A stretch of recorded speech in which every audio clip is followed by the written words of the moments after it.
অভিযোগ কমিয়ে দেন, দেখবেন সুখে থাকবেন। এইটা নাই, ওইটা নাই, এইটা পাই নাই, ওইটা পাই নাই, জীবনে এইটা হই নাই রে, ওইটা পাইলাম না রে, এরকম অভিযোগ করে দাদা আছে অনেক। এরকম লোক আছে না নাই? এরা অসুখী, এরা অসফল। সফল ব্যক্তিদের একটা গুণাবলী হচ্ছে এরা কমপ্লেইন করে কম, কমপ্লেইন করে কম, তারা শুকরিয়া করে বেশি। দে আর ভেরি গ্রেটফুল, তারা শুকরিয়া করে বেশি। এটা পাই নাই, ওইটা পাই নাই, এগুলো বলবেন না। কারণ আপনি যেটা পাইয়া খুশি না, অনেকে এইটা পাওয়ার জন্য সংগ্রাম করে যাচ্ছে।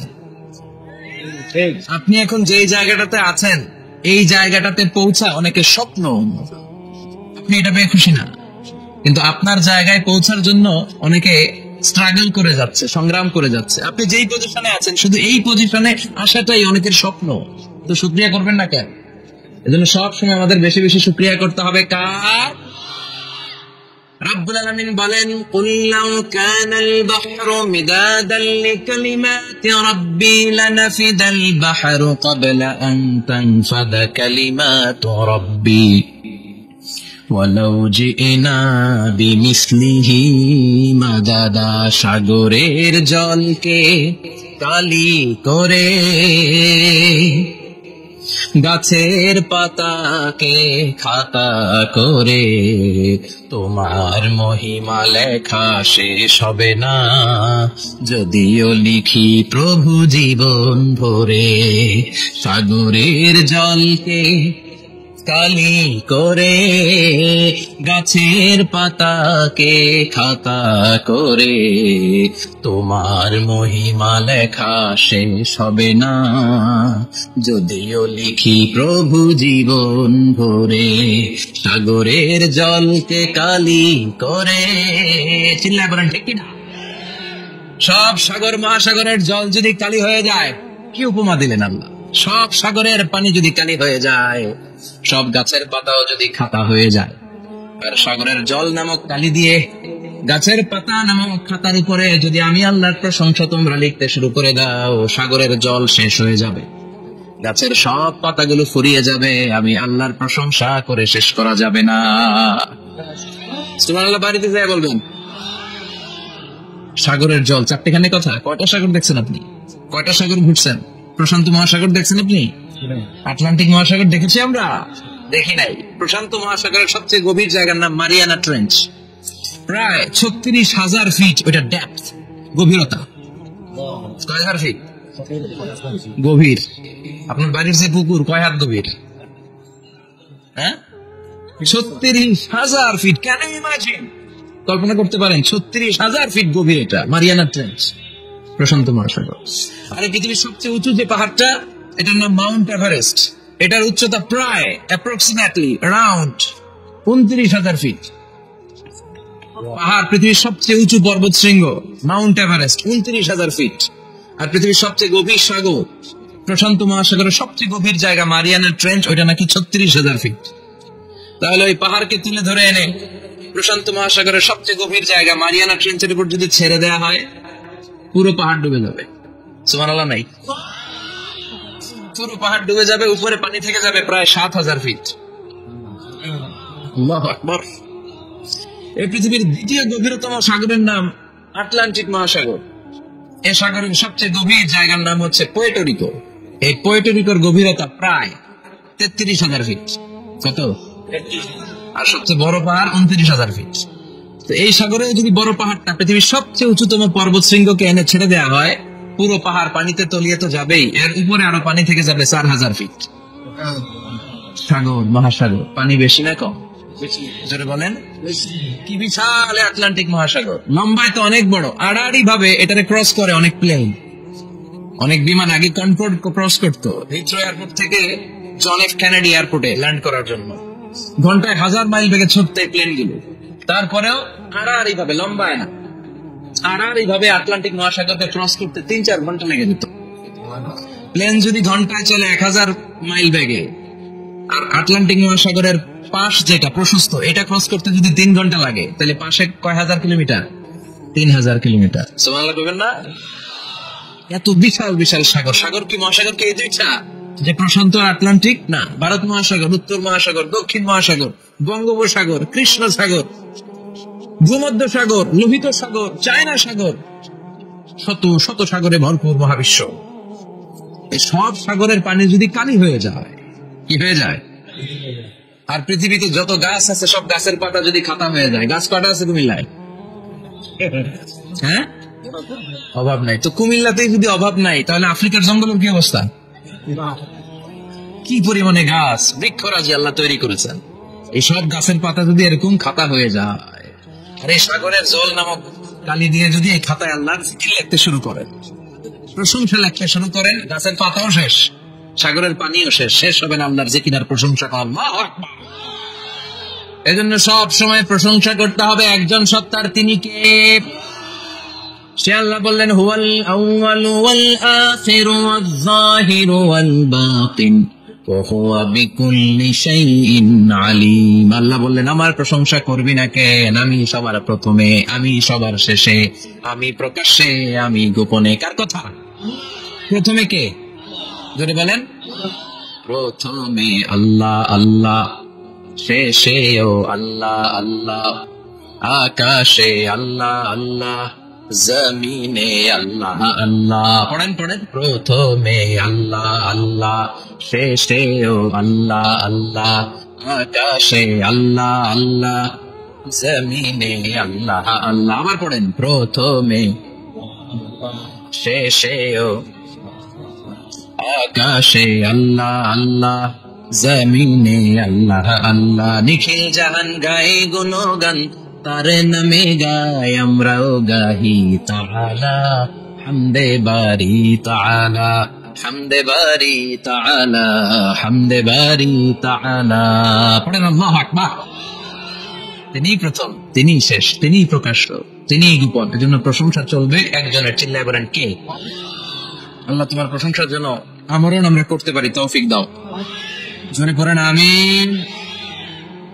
সুলতানপুর নুরানিয়া হাফিজিয়া মাদ্রাসা ও এতিমখানার উদ্যোগে আজকের এই প্রোগ্রাম সভাপতিত্ব করছেন আলহাজ শামসুল হক সরকার, অবসরপ্রাপ্ত সরকারি কর্মকর্তা। আসছেন সভাপতি, অসুস্থ, আল্লাহ তুমি সুস্থ করো। আমার আগে কথা বলছিলেন হযরত মাওলানা ইয়াহিয়া মাহমুদ দামাত বারাকাতুহ, প্রতিষ্ঠাতা প্রিন্সিপাল শাইখুল হাদিস জামিয়া দারুল উলুম রামপুরা ঢাকা। সুন্দর বয়ান করছিলেন, আমি খাচ্ছিলাম আর শুনছিলাম।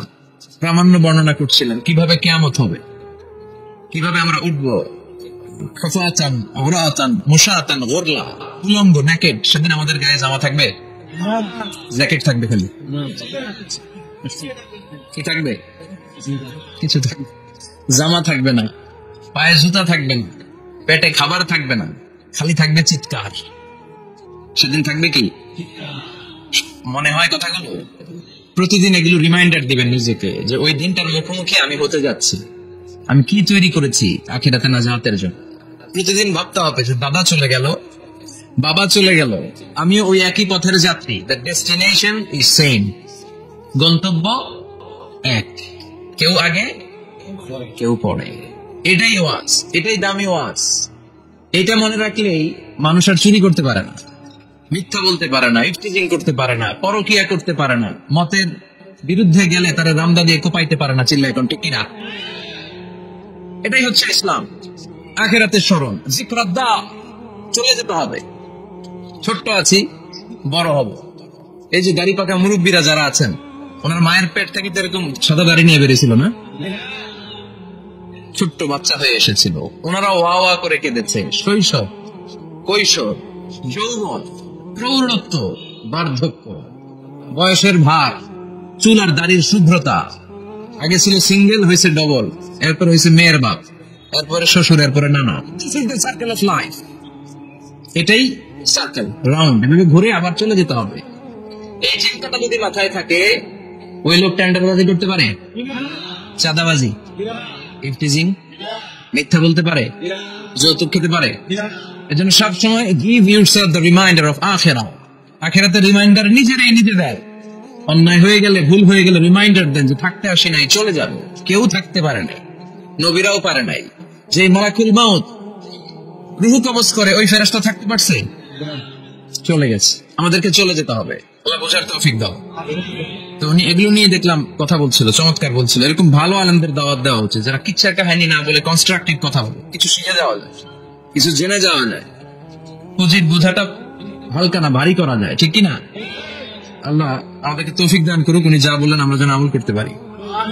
আরো অনেকে কথা বলেছেন, যারাই বলেছেন নিঃসন্দেহে কোরআন থেকে বলেছেন। আমরা চাই এই কোরআনের কথা ছড়িয়ে পড়ুক শহর, গ্রাম, বন্দর, বিশ্বের আনাচে কানাচে সব জায়গায়। রাজি আছেন তো? কোরআন দিয়ে দেশ চলুক আমরা চাই না? কোরআন দিয়ে সমাজ চলুক আমরা চাই না? কোরআনের ভেতরে সব সমস্যার সমাধান দিয়েছে কি? সমাধান চাও যদি জীবনে মরণে, ফিরে যাও খুঁজে নাও চোখ রাখো কোরআনে। পড়েন সবাই, সমাধান ফিরে যাও খুঁজে নাও চোখ রাখো কোরআনে। If you want the solution this দুনিয়া এন্ড আখিরা, go back have a look to the holy কোরআনে। ঠিক কি না?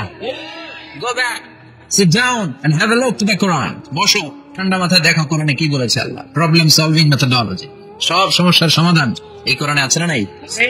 এই কোরআনের মজলিসে আজকে আসতে বসতে পেরে খুশি না বেজার? কম না বেশি? আসুন আমরা আল্লাহর দরবারে শুকরিয়া জানাই আর পড়ি আলহামদুলিল্লাহ। প্রাণটা খুলে পড়েন আলহামদুলিল্লাহ।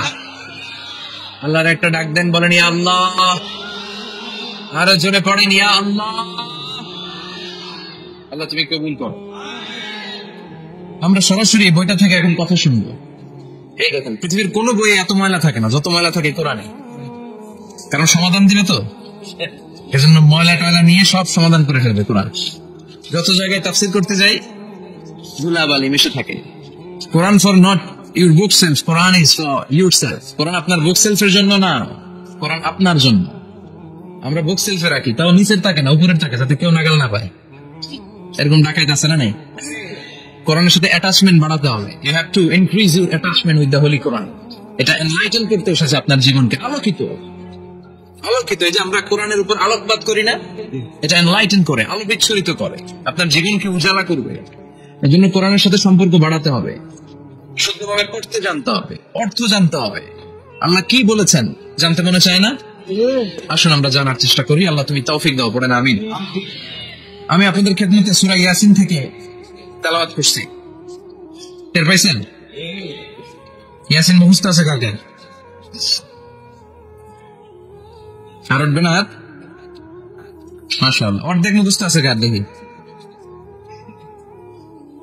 আচ্ছা, প্রথম 5 আয়াত মুখস্থ আছে কার?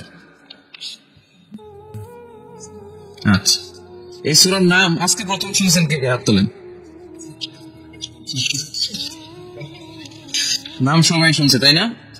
আল্লাহ কবুল করো। আরো জোরে পড়েন আমিন। তো সূরা ইয়াসিন থেকে আজকে আমরা কথা শুনবো ইনশাআল্লাহ। পড়েন যতটুকু আমাদের সাধ্যে কুলায়। এটা মাক্কি সূরা। সূরা ইয়াসিনটা কি সূরা? বিশ্বনবীর জীবনে 2টা পর্ব, একটা মাক্কি পর্ব, একটা মাদানী পর্ব। একটা হচ্ছে মাক্কি ইনিংস আর একটা মাদানী ইনিংস। ক্রিকেটে ইনিংস থাকে, ফার্স্ট ইনিংস, সেকেন্ড ইনিংস, বুঝতে সুবিধা না? কমন করছে সবার? তো এটা হচ্ছে বিশ্বনবীর মাক্কি ইনিংস এর একটা সূরা। মাক্কি ইনিংস এর বৈশিষ্ট্য হচ্ছে বিশ্বনবী তাওহীদের দাওয়াত দিয়েছেন, রিসালাতের দাওয়াত দিয়েছেন, আখিরাতের কথা বলেছেন, একটু নরম নরম কথা বলেছেন। কারণ চারদিকে খালি মাইর, চারদিকে কি কোরআনের কথা বলে মাইর আছে না? মার খেতে হয়, বকা শুনতে হয়, ঝুঁকি নিয়ে কথা বলতে হয়। চিনলে এখন ঠিক কিনা? বিশ্বনবীরে বলা হলো এগুলো ছেড়ে দেন, এগুলো ছেড়ে দেন। সুন্দরী নারী দেব, টাকার পাহাড় দেব, ক্ষমতার চেয়ারে বসিয়ে দেব, সব দিব। এই হচ্ছে আমাদের 3 দফা। নারী দিব, সম্পদ দিব, ক্ষমতা দিব। বিষ্ণু বললেন আমার খালি 1 দফা। আমার কয় দফা? সূর্য যদি ডান হাতেও দাও, ওয়াল কামারা ফি ইয়াসারি, চন্দ্র যদি বাঁ হাতেও দাও, এই কালেমার দাওয়াত থেকে 1 হাতও আমার পিছনে নেওয়া যাবে না। চিল্লা এখন ঠিক কিনা? মুমিন কখনো ভয় পায় না, মুমিন কখনো পিছু হটে না, মুমিন স্ট্র্যাটেজি চেঞ্জ করে, মুমিন কৌশলী হয়। এই রাস্তা দিয়ে যাওয়া যায় না, বৈশা বৈশা কেঁদে লাভ নাই, রাস্তা আরেকটা খুঁজতে হবে, আরেকটা রাস্তা বদলায় নিতে হবে। এটাই হচ্ছে মুমিনের বৈশিষ্ট্য। আল্লাহ তুমি বোঝার তৌফিক দাও। তো বিশ্বনবীর মাক্কি ইনিংস এর খেলার সিস্টেম ছিল ঠ্যাক দিয়ে খেলতেন। ক্রিকেটে কি বলে যে উইকেট বাঁচায় খেলতে হবে, তোমার উইকেট যাতে পড়ে না যায়। তো ঠেকায় ঠেকায় খেলে। তো বিশ্বনবী ঠেকায় ঠেকায় খেলছেন, আর 4 ছক্কা মারছে সব মাদানী ইনিংসে। সুবহানাল্লাহ নাই? মাদানী ইনিংসে বিশ্বনবী গর্জে উঠলেন, জ্বলে উঠলেন আপন শক্তিতে। রবি না? তো বিশ্বনবী মাদানী ইনিংসে যেটা করেছেন সেটা হচ্ছে সমাজ সংস্কার করেছেন। He was a very good reformer of the society. As a father, as a husband, as a reformer of the society, as a lawgiver, as a lawmaker, as a commander, and as a messenger, Muhammad is the Superman of the world. স্বামী হিসেবে, বাবা হিসেবে, নেতা হিসেবে, নবী হিসেবে, সমাজ সংস্কারক হিসেবে, আইন প্রণেতা হিসেবে মুহাম্মদ হচ্ছেন এই পৃথিবীর জন্য সুপারম্যান। তার কোনো তুলনা হয় না, বিশ্বনবীর কোনো তুলনা হয়? Beyondless, boundless, bottomless. তারা নিয়ে কথা বলতে গেলে সময় ফুরায় যাবে, মাইকের ব্যাটারি শেষ হয়ে যাবে, মাগের কথা শেষ হবে। এজন্য ওনার জীবনের ক্ষেত্রে বলা হয় বিয়ন্ডলেস, বাউন্ডলেস, বটমলেস। অসাধারণ ব্যক্তিত্ব, সুপার ক্যালিফ্রাজিলিস্টিক এক্সপিয়ালিডোসাস, অসাধারণ, যার কোনো তুলনা হয় না, এক্সেলেন্ট, আনপ্যারালাল। মাদানী জীবনে উনি সশস্ত্র সংগ্রাম করলেন, সংস্কার করলেন সমাজটাকে, সেনাবাহিনী বানালেন। তখন আর নরম নরম ভাবে খেলে নাই, গরম ভাবে খেলেছে। এটা হচ্ছে ইমানের দাবি। মুমিনরা কৌশলী হয়, যখন যে পরিস্থিতি, ওই পরিস্থিতির সাথে তাদের স্ট্র্যাটেজি তারা পাল্টায়। তো বিশ্বনবীর মাদানী ইনিংসে এই সূরা নাজিল হয়নি, হয়েছে মাক্কি ইনিংসে, মাক্কি সূরা। এই সূরার অনেক ফজিলত, ছোটবেলা থেকে সূরা ইয়াসিনের অনেক ফজিলতের কথা আমরা শুনেছি না? বিশ্বনবী বলেছেন ইন্না লিকুল্লি শাইইন কলবান ওয়া কলবুল কুরআনি সূরাতু ইয়াসিন। সব জিনিসের একটা কলব আছে, হৃদয় আছে, অন্তর আছে, আর কোরআনের কলবের নাম হচ্ছে সূরা ইয়াসিন। বিশ্বনবী বললেন ইন্না লিকুল্লি শাইইন কলবান, সব জিনিসের একটা কলব আছে। ওয়া ইন্না কলবাল কুরআনি সূরাতু ইয়াসিন, আর কোরআনের কলবের নাম হলো সূরাতু ইয়াসিন। মান ক্বারাআ সূরাতা ইয়াসিন মাররা ওয়াহিদা, একবার সূরাতু ইয়াসিন তেলাওয়াত করলে 10 পারা কোরআন খতমের সওয়াব হয়ে যায়। বিশ্বনবী বলতেন ইন্না ফিল জাসাদি মুদগা, দেহে একটা গোশতের টুকরা আছে, ইযা সালাহাত সালাহাল জাসাদু কুল্লু, এই দেহের গোশতের টুকরা যদি ভালো হয়ে যায় পুরো দেহটারে ভালো করে দেয় কে? এই দেহের গোশতের টুকরাটা যদি পচে যায় পুরো দেহটারে নষ্ট করে দেয় কে? বিশ্বনবী বললেন আলা ওয়াহিয়াল কলব, ওই টুকরাটার নাম হলো কলব। টুকরাটার নাম কি? এজন্য কলবের মধ্যে আল্লাহর জিকির বসাইতে হবে। কি বসাবেন? নাকি আয়না বসাবেন? আয়না বসায় না? আয়না বসাইয়া দে মোর দয়াল বাবা, কেবলা কাবা, সব মুখস্থ। আয়না বসাইয়া দে মোর, নবীর কলবে আয়না বসাই নাই নবী। সেদিন আবু বকর, ওমর ফারুক, কেউ আয়না বসাইছে? আবু হানিফা, শাফিঈ, এরা কলবের মধ্যে আয়না বসাইছে? বসাইছে জিকির। চিল্লায় বলেন বসাইছে কি? এজন্য আল্লাহ বললেন আলা বিযিকরিল্লাহি তাতমাইন্নুল কুলুব। দুনিয়ার কোন জিনিস দিয়ে কলব ঠান্ডা হয় না, দুনিয়ার কোন জিনিস দিয়ে কলব পরিচ্ছন্ন হয় না। কলব শুধু পরিচ্ছন্ন হয় একটা জিনিস দিয়ে, লা ইলাহা লা ইলাহা ইল্লাল্লাহু মুহাম্মাদুর রাসূলুল্লাহ সাল্লাল্লাহু আলাইহি ওয়াসাল্লাম। তাহলে কোরআনের একটা কলব আছে, আমাদের দেহে যেমনি কলব আছে, প্রতিটা প্রাণীর যেমনি কলব আছে, অন্তর আছে, কোরআনেরও কলব আছে না নাই? আছে। কোরআনের কলবের নাম চিল্লায় বলেন, কোরআনের কলবের নাম। আবার বিশ্বনবী বলতেন ইকরাউ আলা মাউতাকুম সূরাত ইয়াসিন, তোমাদের মুমূর্ষ ব্যক্তিদের সামনে বসে সূরাত ইয়াসিন তেলাওয়াত করো। রূহ চলে যাবে, মৃত্যুর একেবারে দ্বার প্রান্তে দাঁড়িয়ে এই মুহূর্তে তার পাশে বসে পড়তে আরম্ভ করেন ইয়াসিন ওয়াল কুরআনিল হাকীম ইন্নাকা লামিনাল মুরসালিনা আলা সিরাতিন মুস্তাকিম। ওই ব্যক্তির ঈমানের মৃত্যু দান করে দিবে কে? মৃত্যুর কষ্ট হালকা করে দিবে কে? আবার বিশ্বনবী বলতেন রাত্রিবেলা যে ব্যক্তি একবার সূরাত ইয়াসিন তেলাওয়াত করে ঘুমাতে যায়, সকালবেলা নিষ্পাপ অবস্থায় তারে ঘুম থেকে জাগাবে কে? তাহলে এই সূরার মর্যাদা কম কম না বেশি বেশি? কলবুল কুরআন, এটা কোরআনের কলব, একবার পড়লে 10 পারার সওয়াব। আবার মুমূর্ষ ব্যক্তির সামনে বসে সূরা ইয়াসিন তেলাওয়াত করতে বলা হয়েছে, তাহলে মৃত্যুর কষ্টটা হালকা করে দেয় কে? আল্লাহ। আবার রাত্রিবেলা সূরা ইয়াসিন তেলাওয়াত করলে সকালবেলায় নিষ্পাপ বানায় দেয় কে? মনে থাকবে? কোরআনের কলবের নাম কি? ভুলে যাবেন না তো? বেশি বেশি তেলাওয়াত করতে রাজি আছেন? সকাল সন্ধ্যা তেলাওয়াত করবেন তো? সূরা ইয়াসিন ছাড়াও এই সূরার অনেকগুলো নাম তাফসীর গ্রন্থে পাওয়া যায়। এই সূরার একটা নাম হচ্ছে সূরাতুল কাদিয়া। সূরাতুল কাদিয়া, তাকদি হাজাতা কারিহা। যে সূরা তেলাওয়াত করে ওই তেলাওয়াতকারীর যে হাজত আছে, প্রয়োজন আছে, এই সূরার বরকতে আল্লাহ তার প্রয়োজন পূরণ করে দেয়। আমাদের জীবনে প্রয়োজন আছে না নেই? কার কাছে চাইবো? বিপদে পড়লে কারে বলবো? আমরা বিপদে পড়লে প্রথমে শেয়ার দেই ফেসবুকে। কোথায় শেয়ার? আগে শেয়ার দিব কার কাছে? মনে থাকবে? বিপদে পড়লে ফেসবুকে শেয়ার দিব না, বন্ধুরে শেয়ার করব না, বউয়ের কাছেও পরে শেয়ার করব, আগে শেয়ার করবো কার কাছে? মনে থাকবে? এই জন্য বিশ্বনবী বলতেন এই সূরার নাম সূরাতুল কাদিয়া, মানুষের হাজত পূরণ করে দেয়। এই সূরা তেলাওয়াত করে যদি আপনি আল্লাহর কাছে কোনো বিপদ থেকে পানা চান অথবা কোনো প্রয়োজন নিয়ে দোয়া করেন, সূরার বরকতে প্রয়োজনটা পূর্ণ করে দেয় কে? কেউ যেটা পারে না পারে কে? কেউ যেটা দেয় না দেয় কে? কেউ যেটা শোনে না শোনে কে? তাহলে পেলাম সূরাতুল কাদিয়া। আরেকটা নাম আছে এই সূরার, সেটা হচ্ছে সূরাতুল আযীমা, সুমহান সূরা। কি সূরা? সুমহান, আযীমা। এই আযীম আর আযীমা এই শব্দ দুইটা অনেক দামি, আল্লাহ যে কোনো জায়গায় ব্যবহার করেন নাই। বিশ্বনবীর চরিত্রের উপমা দিতে যে আল্লাহ আযীম শব্দ বলেছেন, তাই না? রব্বুল আলামিন বলেন ওয়া ইন্নাকা লাআলা খুলুকিন আযীম। ও নবী, সাধারণ কোন চরিত্র আপনারে আমি দেই নাই, আপনারে আমি দিয়েছি আযীম একটা চরিত্র। খুলুকুন আযীম, and verily indeed you are on a very good standard of character. অসাধারণ চরিত্র দিয়েছে। বিশ্বনবীর চরিত্র বুঝাতে যে আল্লাহ কি শব্দ ব্যবহার করেছেন? কথা বলে না, তাফসীর শিখে যেতে হবে। কোন শব্দ ব্যবহার করেছেন? আযীম। আবার আল্লাহ নিজের পরিচয় দিতে যে আযীম বলেছেন, ওয়ালা ইয়াউদুহু হিফযুহুমা ওয়া হুয়াল আলিয়্যুল আযীম। সুবহানাল্লাহ। জমিনের নিয়ন্ত্রণ করতে যে আল্লাহ কখনো ক্লান্ত হয় নাকি? কারণ তিনি হচ্ছেন আল আলিয়্যুল আযীম। আল্লাহু আকবার। তার মানে নবীর চরিত্রের ক্ষেত্রে আযীম, আল্লাহর নিজের সত্তার ক্ষেত্রে আল্লাহ বললেন আযীম। আবার বললেন কিয়ামতের দিন গোটা পৃথিবীটারে আমি নাড়িয়ে দেব, গোটা পৃথিবীতে একটা আমি ভূমিকম্প দিব। এই কথাও কোরআনে আছে না নাই? ইযা যুলজিলাতিল আরদু জিলজালাহা আল কারিয়াতু মাল কারিয়া। পৃথিবী কাঁপিয়ে দিব। এই কাঁপাকাঁপিটা ওই দিনের ভূমিকম্পটা কি অন্যান্য সময়ের ভূমিকম্পের মতো হবে? এই ভূমিকম্পকে আল্লাহ বলেছেন আযীম। ইন্না যালজালাতাস সাআতি লাশাইউন আযীম।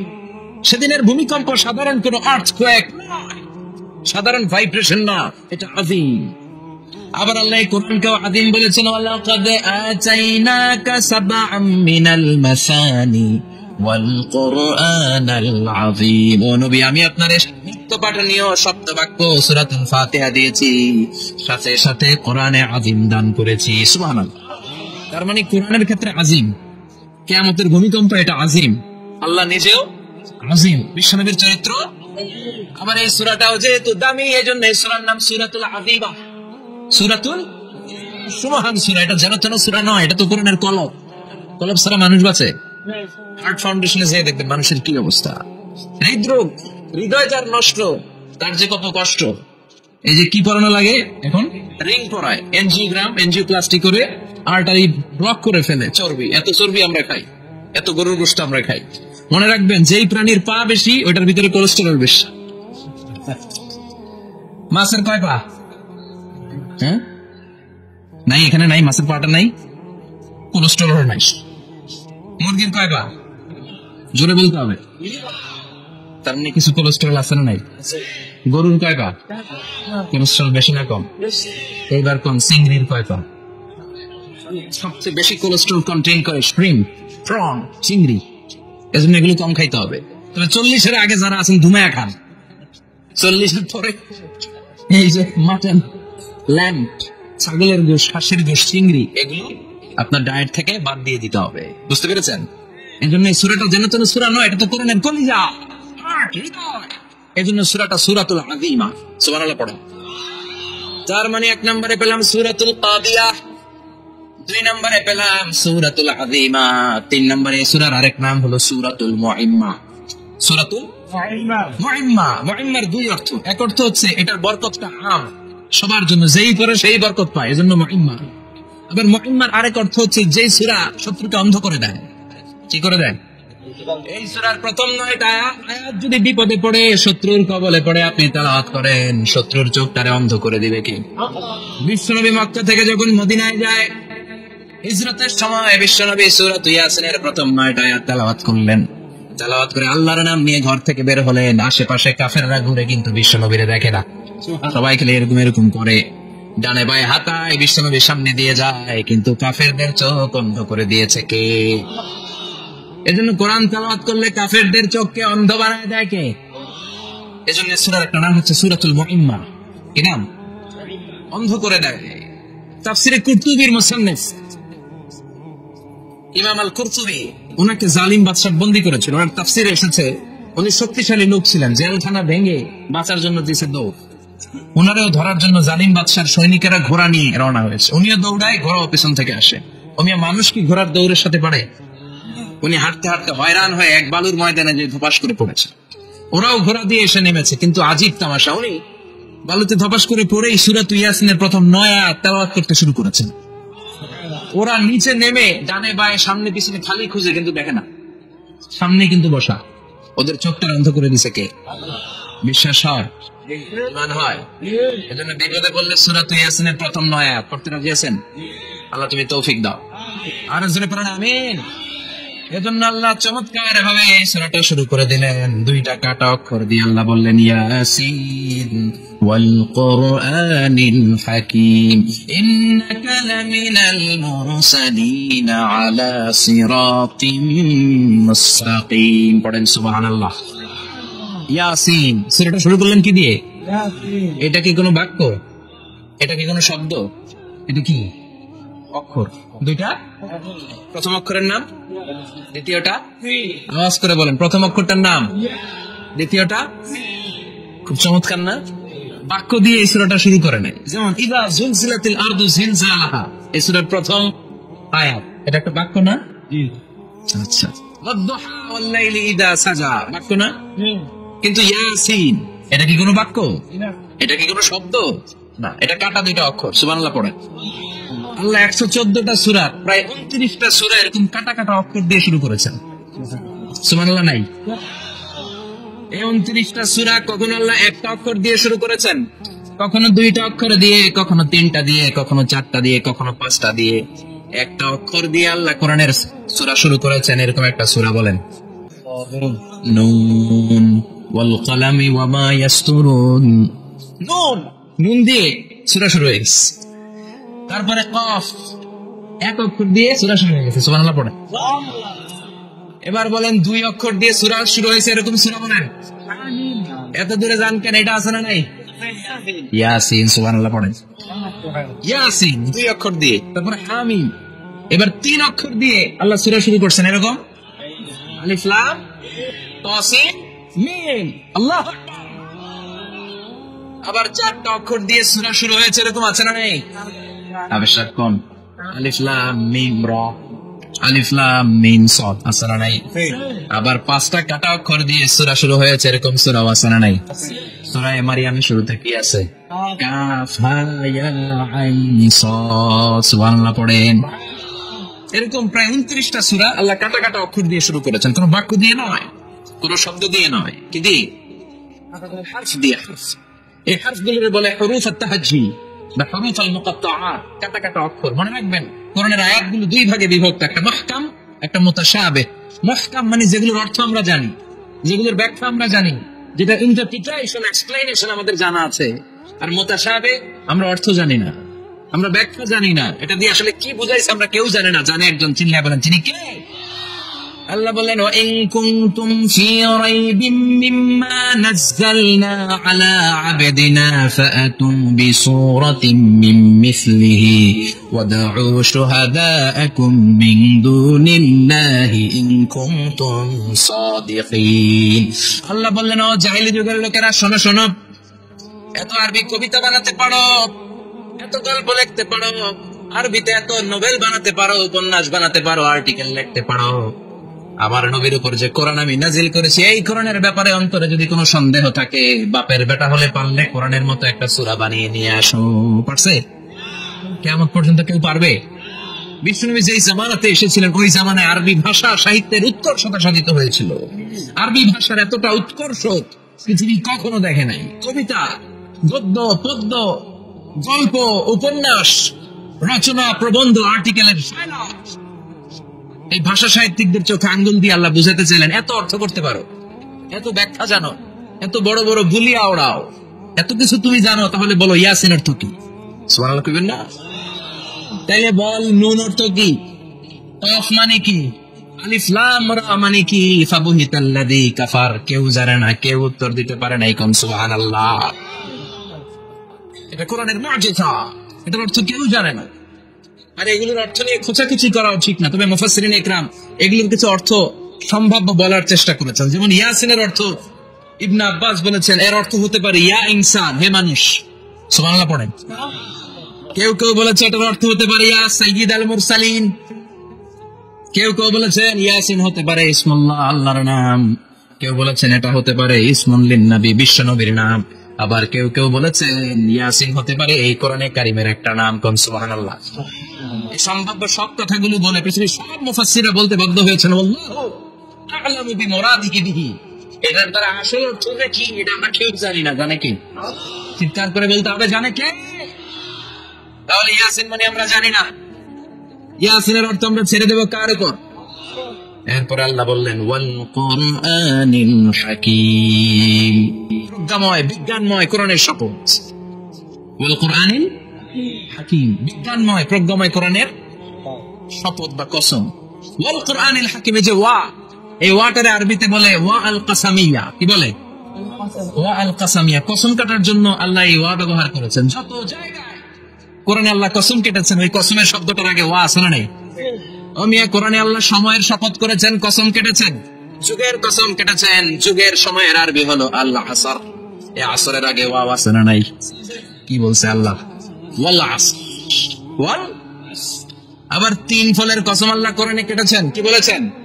ওয়াত্তিন, মানে তিনের কসম। জাইতুনের কসম কেটেছেন, বলেছেন ওয়াজ জাইতুন। তুর পাহাড়ের কসম কেটেছেন, বলেছেন ওয়া তুরি সিনিন। যত জায়গায় কসম তত জায়গায় ওয়া আছে না? নাই। পাহাড়ের নামে কসম কেটেছেন, আল্লাহ বলেছেন ওয়া তুর। সূর্যের নামে কসম কেটেছেন, আল্লাহ বলেছেন ওয়া শামসি ওয়া দুহাহা। সুবহানাল্লাহ কইবেন না? ফজরের নামে কসম কেটেছেন, কি বলেছেন? ওয়াল ফজর। জিলহজ মাসের প্রথম 10 রাতের কসম কেটেছেন, কি বলেছেন? ওয়া লায়ালিন আশর। জোহর আর ফজরের কসম কেটেছেন, আল্লাহ বলেছেন ওয়াশ শাফাঈ ওয়াল ওয়াতর। সূরা ইয়াসিনে কাটা কাটা দুইটা অক্ষরের পরে রব্বুল আলামিন কোরআনের কসম কেটেছেন। এজন্য আল্লাহ বলেছেন ইয়াসিন ওয়াল কুরআনিল হাকীম। ইয়াসিন ওয়াল কুরআনিল হাকীম, প্রজ্ঞাময়, বিজ্ঞানময় কোরআনের শপথ। কোরআনের মধ্যে বিজ্ঞান আছে না? নাই। বেশি না কম? বিশ্বাস হয় না? নাস্তিকদের কথা বিশ্বাস হয়? নাস্তিকরা বলে কোরআনের মধ্যে বিজ্ঞান নাই, কোরআনের মধ্যে সায়েন্স নাই, কোরআনের ভেতরে টেকনোলজি নাই। কিন্তু কোরআন বলে এমন কিছু নাই, মানুষের প্রয়োজনীয় এমন কিছু নাই যেটা আমার ভিতরে নাই। আল্লাহ বললেন মা ফাররাতনা ফিল কিতাবি মিন শাই, কিতাবের মধ্যে আমি কিছু বাদ রেখে দেই নাই। ইতিহাসের কথা বলেছি, পাতালপুরীর কথা বলেছি, ঊর্ধ্ব জগতের কথা বলেছি, মহাকাশের কথা বলেছি, cosmology, astrology, geology, zoology, botany, human anatomy, embryology, সব কিছুর কথা কোরআনের মধ্যে দিয়েছে। কি কোরআনের ভেতরে মানুষের কথা আছে না? নাই। কোরআনের মধ্যে গাভীর কথা আছে না? নাই। গাভীর কথাও আছে। কই আছে? হ্যাঁ, সূরাতুল গাভীর সূরা। সুবহানাল্লাহ কইবেন না? মানুষের কথা আছে সূরাতুল ইনসান, জিনদের কথা আছে সূরাতুল জিন, মাকড়সার কথা আছে সূরাতুল আনকাবুত, মৌমাছির কথা আছে সূরাতুল নাহল। মৌমাছির কথা বলেছেন, দুধের কথা বলেছেন, প্রাণীর কথা বলেছেন, খাদ্যের কথা বলেছেন, মানুষের দেহ বৈশিষ্ট্যের কথাও বলেছেন। চিৎকার করে পড়েন আল্লাহু আকবার। আল্লাহ বললেন ওয়া আওহা রাব্বুকা ইলান নাহলি আনিত্তাখিযি মিনাল জিবালি বুয়ুতাও ওয়া মিনাশ শাজারি ওয়া মিম্মা ইয়ারিশুন। সুবহানাল্লাহ পড়েন। ওয়া আওহা রাব্বুকা ইলান নাহল, আল্লাহ মৌমাছির কাছে সিক্রেট মেসেজ পাঠিয়েছেন। সুবহানাল্লাহ পড়েন। ওহীকে আরবিতে বলে সিক্রেট মেসেজ। সায়েন্টিফিক আলোচনা শুরু হইতেছে। মনোযোগ আসছে না গেছে? জীবানী ধরছে? হ্যাঁ, মনোযোগ আসছে না গেছে? তাকবীর দেওয়া যাবে? জোরে না আসতে? শুরুতে বিবাহিতরা দেন, এরপরে অবিবাহিতরা দেন, এরপরে সবাই মিলে দেন। বিবাহিত কারা কারা দেখি?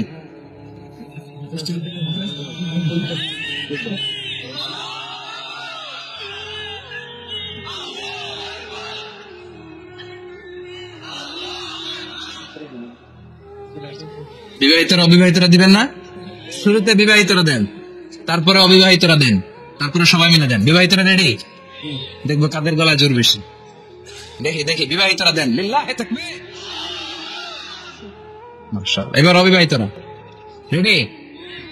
আওয়াজ নাই, হেরে যাবে আজকে, হেরে যাবে। রেডি? তাকবীর দাও, লিল্লাহি তাকবীর।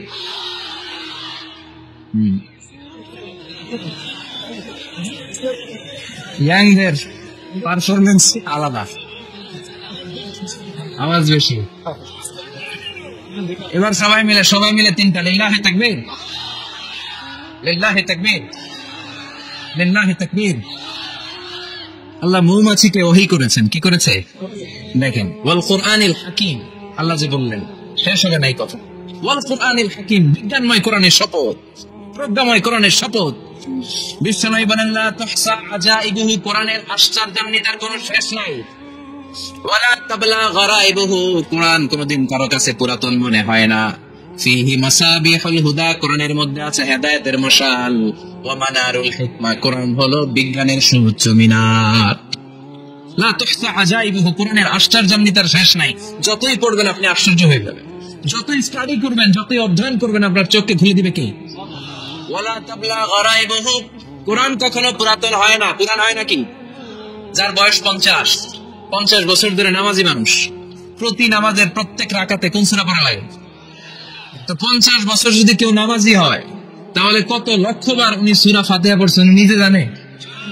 তারপরে কোনদিন কি মনে হয়েছে সূরা ফাতিহাটা একটু পুরান পুরান লাগে? আজকে কোন পাল্লা দিয়ে শুরু করুন, কথা বলেন। পুরান লাগছে কোনদিন? এত পড়ছে এটা, আজকে আর এটা না, আজকে আরেকটা, এরকম মনে হয়? পুরান লাগে না, প্রতিদিন নতুন, প্রতিনিয়তই নতুন, অলওয়েজ নিউ, সব সময় নতুন। এজন্য বিশ্বনবী বললেন, লা তুহসা আজাইবুহু, কোরআনে আশ্চর্যান্বিতার শেষ নাই। ওয়ালা তাবলা গরাইবুহু, কোরআন কখনো পুরাতন হয় না। ফিহি মাসাবিহুল হুদা, কোরআনের মধ্যে আছে হেদায়েতের মশাল। ওয়া মানারুল হিকমা, কোরআন হলো বিজ্ঞানের সুউচ্চ মিনার। সুবহানাল্লাহ। আল্লাহ বললেন, ওয়া আওহা রাব্বুকা ইলান নাহল, আমি মৌমাছির কাছে মেসেজ দিলাম, সিক্রেট মেসেজ। আনিত্তাখিদি মিনাল জিবালি বুয়ুতা, তোমরা পাহাড়ের মধ্যে তোমাদের বাড়ি বানাও, মৌচাক বানাও। অমিনা সাজার, গাছের মগ ডালে, বড় বড় ডালে তোমরা বাসা বানাও। ওমিম্মা ইয়ারিশুন, উঁচু উঁচু জায়গায় মৌচাক বানাও, যাতে করে গ্রামের ছোট্ট ছেলেরা ঢিল মারতে না পারে। কোন সুবহানাল্লাহ। মৌমাছির আল্লাহ শিখাই দিছে। নিচু জায়গায় কোনদিন মৌমাছির বাসা দেখবেন? নিচু জায়গায় সহজে নাগাল পাওয়া যায়, ধরা যায়। কথা কোন? ডাল বেয়ে মগ ডালে ওঠা লাগে মধু খাইতে চাইলে। চিল্লায় বলুন ঠিক কিনা? আল্লাহ সিক্রেট মেসেজ দিলেন আর বললেন, আনিত্তাখিদি। আলেম যারা আছেন বলেন তো, ইত্তাখিদি এটা কি মুজাক্কারের সিগা না মুয়ান্নাসের সিগা? কথা দিতে হবে, কেউ নাই এটার উত্তর দেওয়ার মতো। মুয়ান্নাস, মাশাআল্লাহ। এটা স্ত্রীবাচক শব্দ। আল্লাহ মৌমাছিকে যে মেসেজ করছে, পুরুষ মৌমাছিরে কয় নাই, এটা নারী মৌমাছিরে কইছে। চিল্লায় কেন সুবহানাল্লাহ। এখন গবেষণা করে দেখা গিয়েছে, কার্ল ভন ফ্রিচ, একজন অস্ট্রিয়ান বিজ্ঞানী, উনি এটা নিয়ে গবেষণা করে 73 সালে 1973 নোবেল পেয়ে গেছে।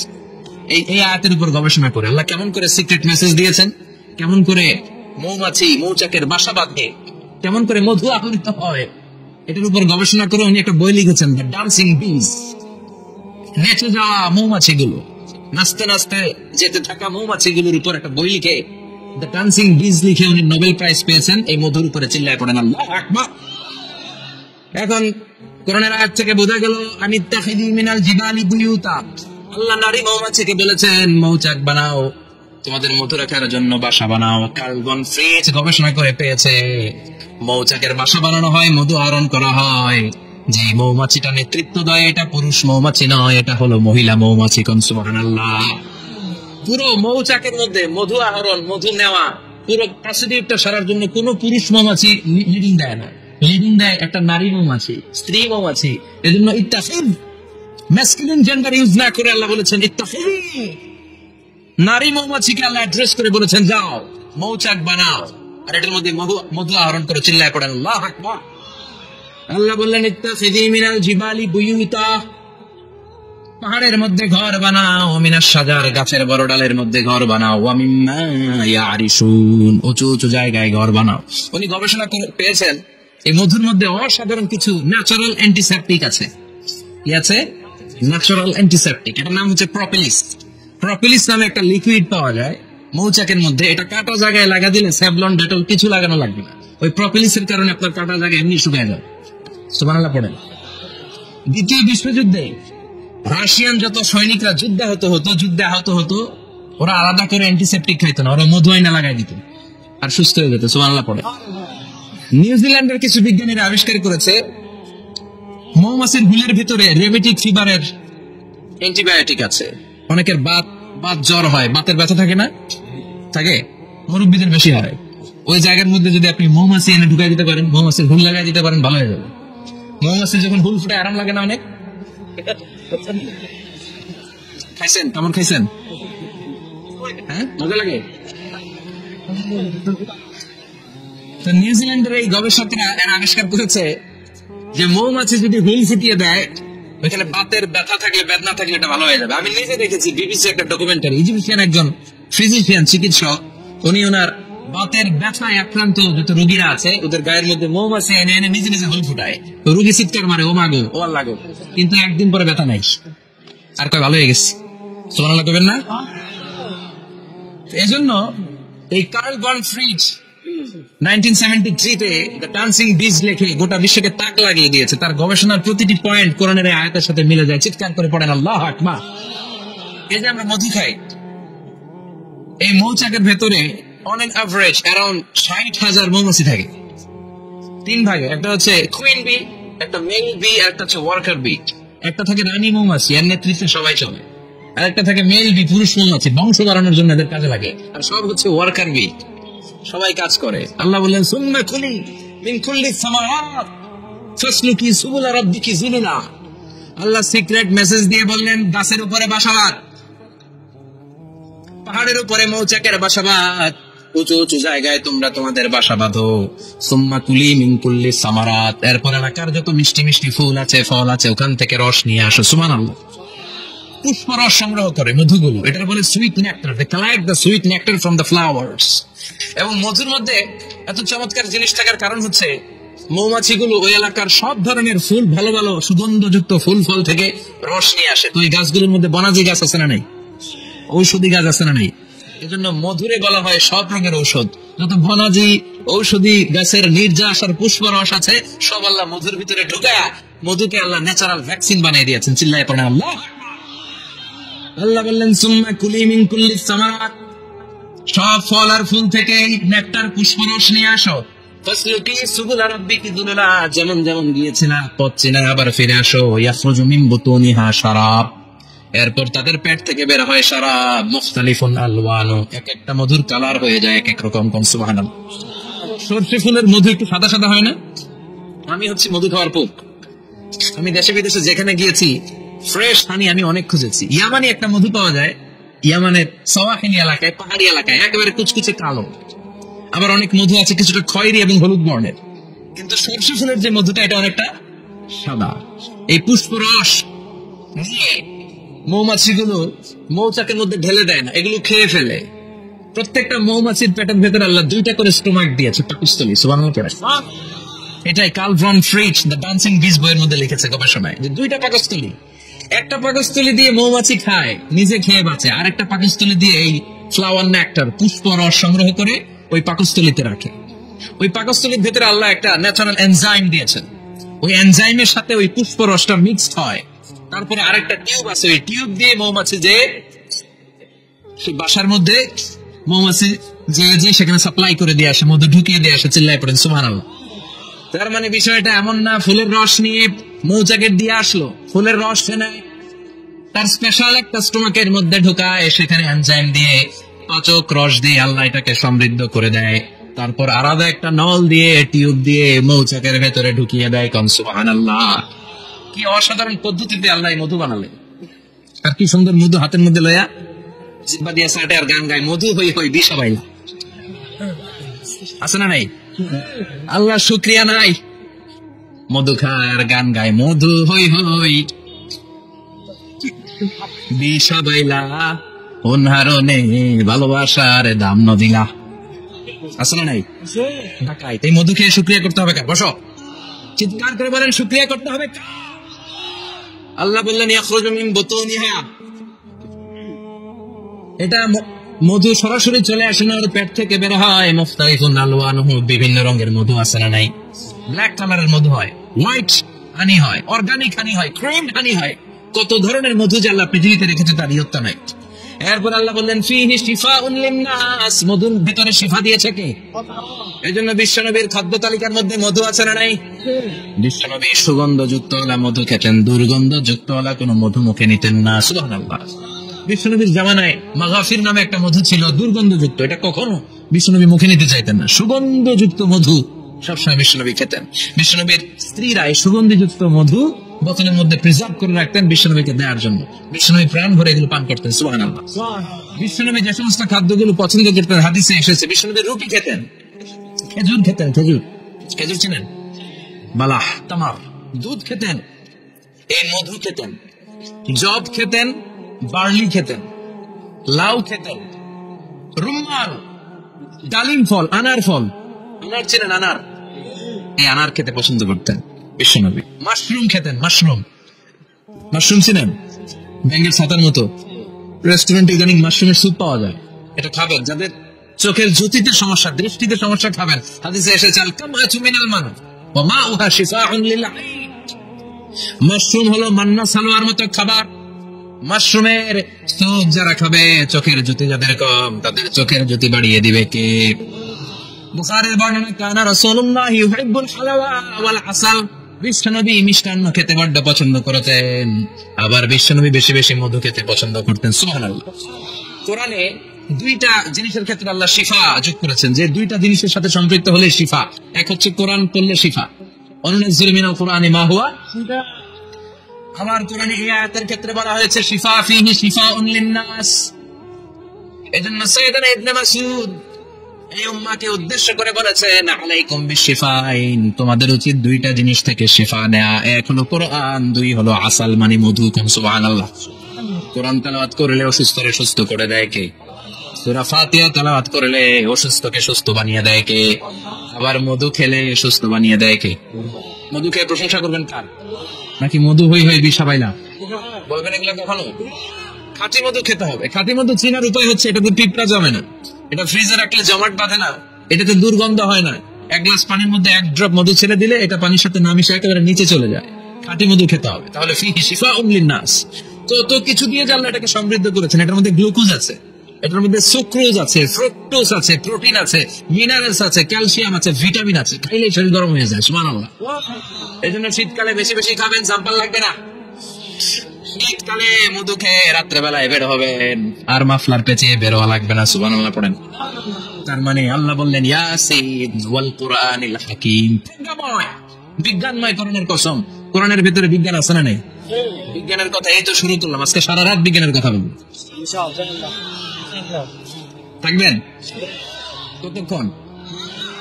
হ্যাঁ, স্লোগান দেন লিল্লাহ। এরপরে আল্লাহ বললেন গোলাম ইন্না লাকুম ফিল আনআমি লাইবরা, প্রাণীকুলের দিকে নজর করে তাকাও। প্রাণীকুলের মধ্যে আমি তোমাদের জন্য নিদর্শন রেখেছি। নুসকিকুম মিম্মা ফি বুতুনিহি, এই প্রাণীকুলের পেট থেকে একটা চমৎকার জিনিস আমি বের করে দেই, এটার নাম হচ্ছে দুধ। এটা কি? দেখেন, একই আয়াতের মধ্যে আল্লাহ মধুর কথাও বললেন, আবার দুধের কথাও বললেন। দুধটা কিভাবে হয়, উৎপন্ন হয়, মধু কেমনে হয়, ইঞ্চি ইঞ্চি কথা এই কোরআনের ভেতরে তুলে ধরলেন কে? আল্লাহ বললেন মিন বাইনি ফারসিন ওয়া দামিল লাবানা, গোবর আর রক্তের মাঝখান দিয়ে আমি দুধ বের করি। সুবহানাল্লাহ পড়েন। আমরা যাই গাবের হলাম টানা শুরু করি সকালবেলা, বিসমিল্লাহ বলে কেমনি যেটা আসে ওইদিকে নজর নাই, ডাকাত। বিসমিল্লাহ বলে শুরু করে না, দুধ খেয়ে আলহামদুলিল্লাহ পড়েন, আছে না নাই? আল্লাহ বলেন মেকানিজমটা শোনো কেমনে আমি খাওয়াই। আল্লাহ বললেন মিন বাইনি ফারসিন ওয়া দামিল লাবানা, গোবর আর রক্তের মাঝখান দিয়ে আমি দুধ বের করে দেই। সুবহানাল্লাহ। গরু যে ঘাস খায়, এই ঘাস থেকে রক্ত হয় আর গরুর গোবর হয়। পেটের একদিকে থাকে গোবর, আরেক দিকে থাকে রক্ত। রক্ত দুর্গন্ধ, গোবরও দুর্গন্ধ। রক্ত না পাক, গোবর না পাক, এই দুই না পাক আর দুর্গন্ধের মাঝখান দিয়ে সুগন্ধযুক্ত দুধ বের করে দেয় কে? আল্লাহ বললেন মিমবাইনি ফারসি ওয়াদামিল্লা বানান। গরু যে খাবারগুলো খায় ওই খাবারের এক পাশ দিয়ে গোবর হয়ে যায় আর এক পাশ দিয়ে রক্ত হয়ে যায়, মাঝখান দিয়ে দুধ বের করে দেয় কে? What a amazing mechanism of discharging milk from animal's body. What a amazing mechanism. একদিক দিয়ে গোবর দুর্গন্ধ, আরেক দিক দিয়ে ঘাস খাওয়ার কারণে রক্ত হয়, মাঝখান দিয়ে দুধ বের হয়ে যায়। সুবহানাল্লাহ। আবার বাছুর ছাড়া দুধ পাওয়া যায় না। গাভী আছে কার কার? হাত তোলেন তো। বাছুর ছাড়া দুধ পাওয়া যায়? শুধু গাভী, বাছুর নেই, দুধ আসবে? আবার এই যে বিশাল বড় ওলান 20 কেজি দুধ দেয় প্রতিদিন, এই ওলান কাটলে দুধ পাওয়া যায়? এক ফোঁটা দুধও ওলানটা কেটে টুকরা টুকরা করলে আপনি পাবেন না। এটা আলাদা মেকানিজম। এটা ভিতর থেকে একটা নির্যাস, বাছুর নিয়ে দুইটা ঢু মারবেন, ওই নির্যাস দিয়ে দুধ বেরোতে থাকবে, গোবর আর রক্তের মাঝখান দিয়ে চিৎকার করে পড়েন আল্লাহু আকবার। এজন্য বিশ্বনবী বলতেন বেশি বেশি দুধ খাও। দুধ হলো সুষম খাদ্য। পৃথিবীতে আবিষ্কৃত যত খাবার আছে দুধের চাইতে ভালো খাবার আছে নাকি? কথা কন। মানুষ পানি খেয়ে 3-4 দিন বাঁচে জানেন, আর পানির মধ্যে লবণ দিলে 7-8 দিন বাঁচতে পারবেন। আর দুধ পাইলে আজীবন বাঁচবেন। দুধ খেয়ে যদি হজম করতে পারেন, দুধ খেয়ে হজম করতে পারলে আজীবন বেঁচে যাবেন। সুষম খাদ্য। বিশ্বনবী যে রাতে মেরাজে যাবেন, সিদরাতুল মুনতাহা পার হওয়ার পরে বিশ্বনবীর পরীক্ষা শুরু হলো। বিশ্বনবীকে বুখারীর বর্ণনা 3টা গ্লাস দেয়া হলো। কাদাহ ফিহি লাবান, এক গ্লাসের মধ্যে দুধ ছিল। ও কাদাহ ফিহি আসাল, আর এক গ্লাসের মধ্যে ছিল মধু, আর এক গ্লাসের মধ্যে ছিল মদ। কাদাহুন ফিহি খামার। বিশ্বনবীকে 3টা গ্লাস দিয়ে বলা হলো নবী চুজ করেন কোনটা নেবেন।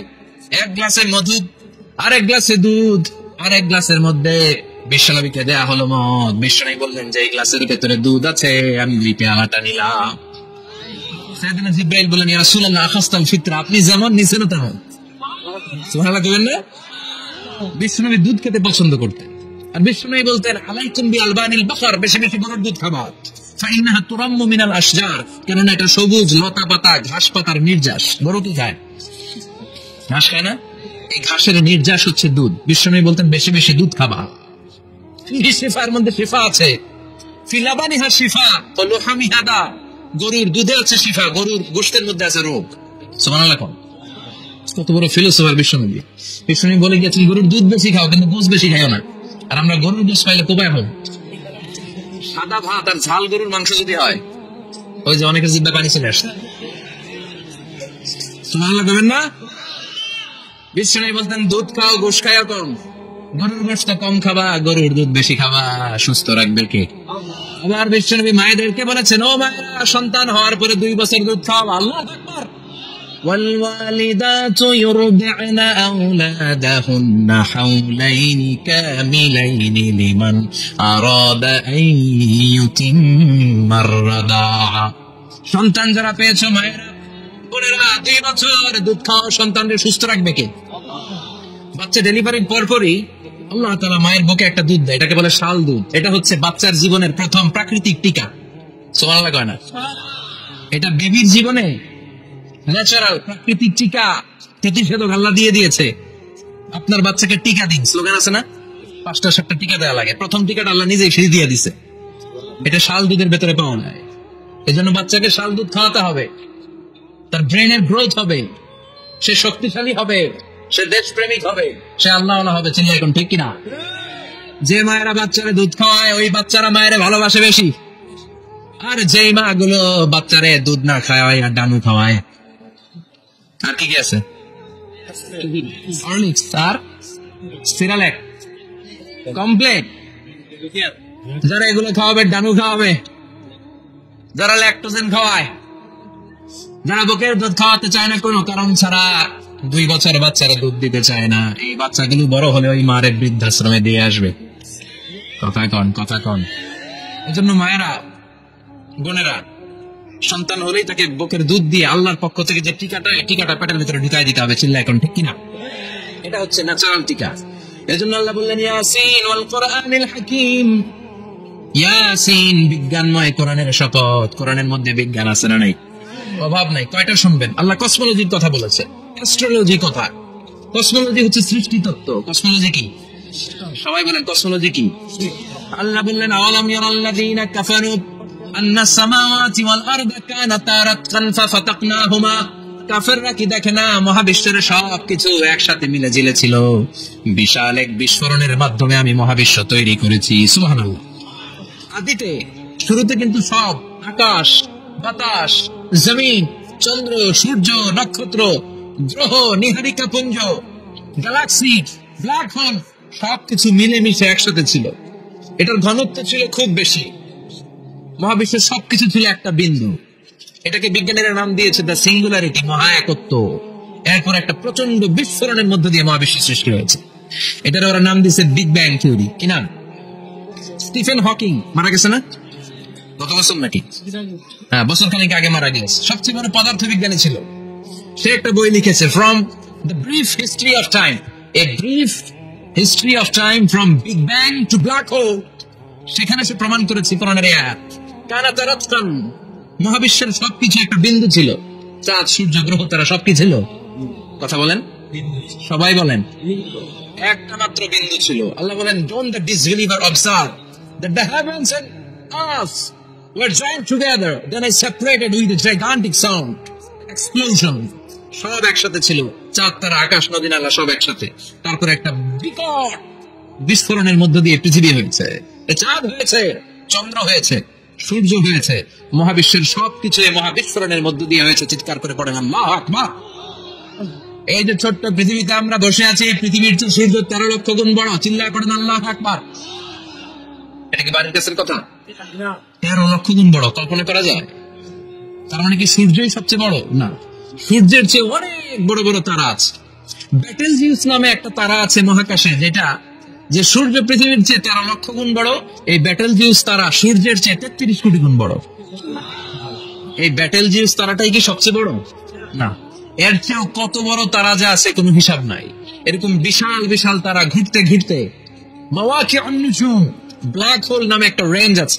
এই রেঞ্জের মধ্যে যদি ঢুকে যায়, ছোট্ট বাচ্চার মুখে চকলেট দিলে বাচ্চা যেমনি চকলেট চুষে খেয়ে ফেলে, এই বিশাল বিশাল তারাগুলো ব্ল্যাক হোলের মধ্যে ঢুকলে এক মুহূর্তের মধ্যে নিঃশেষ হয়ে যায়। চিল্লায় পড়েন আল্লাহু আকবার। এজন্য আল্লাহ বললেন, ফালা উকসিমু বিমাওয়াকিউন নুজুম, এই তারকা নিঃশেষ হওয়ার যে জায়গাটা, এই জায়গার কসম আমি কোরআনের মধ্যে খেলাম। এই ব্ল্যাক হোলের রেঞ্জের ভেতরে তারা আসলে মুহূর্তের মধ্যে নিঃশেষ বানিয়ে দেয় কে? একটা তারার চেয়ে আরেকটা তারা বড়। এরকম হাজার কোটি তারা মিলে আমাদের গ্যালাক্সি। এই গ্যালাক্সির নাম হচ্ছে মিল্কি ওয়ে। কি নাম? আমাদের গ্যালাক্সির নাম কি? সবাই বলেন তো। Milky Way. কি নাম? এরকম একটা গ্যালাক্সি না, লক্ষ কোটি গ্যালাক্সি আছে। আমাদের গ্যালাক্সির পরে সবচেয়ে কাছের গ্যালাক্সির নাম অ্যান্ড্রোমেডা। কি নাম? অ্যান্ড্রোমেডা গ্যালাক্সি আমাদের গ্যালাক্সি থেকে 2.5 মিলিয়ন লাইট ইয়ার দূরে, মানে 25 লক্ষ লাইট ইয়ার। সুবহানাল্লাহ কইবেন না? আলোর গতি হচ্ছে পৃথিবীতে সবচেয়ে বেশি বর্তমান সময় পর্যন্ত, জানেন? সেকেন্ডে কত মাইল? 1,86,000 মাইল। এক সেকেন্ডে আলো ছুটে 1,86,000 মাইল বেগে। এত বেগের কোন প্লেন বা রকেট নিয়ে যদি আপনি আমাদের গ্যালাক্সি থেকে মিল্কি ওয়ে থেকে অ্যান্ড্রোমেডাতে যেতে চান, তাহলে আপনার 25 লক্ষ বছর লেগে যাবে। সুবহানাল্লাহ বাড়িতে যাই বলেন।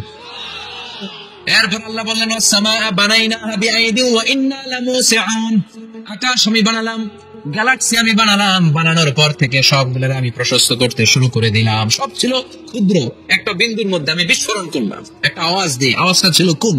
আওয়াজটা ছিল কি? জোরে কোন, আবার কোন।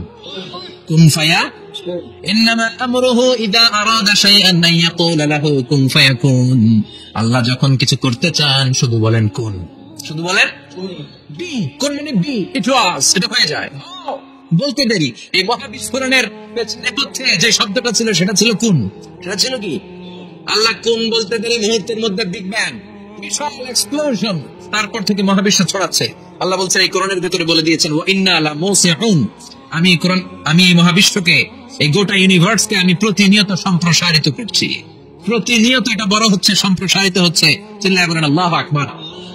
আজ থেকে মাত্র 20 বছর আগে এটা তারা আবিষ্কার করেছে। এটা কোন সাল? 2019। 20 বছর পেছনে গেলে কত? 1998, তাই না? এই 1998 সালে তারা আবিষ্কার করেছে সুপারনোভা কসমোলজি প্রজেক্ট।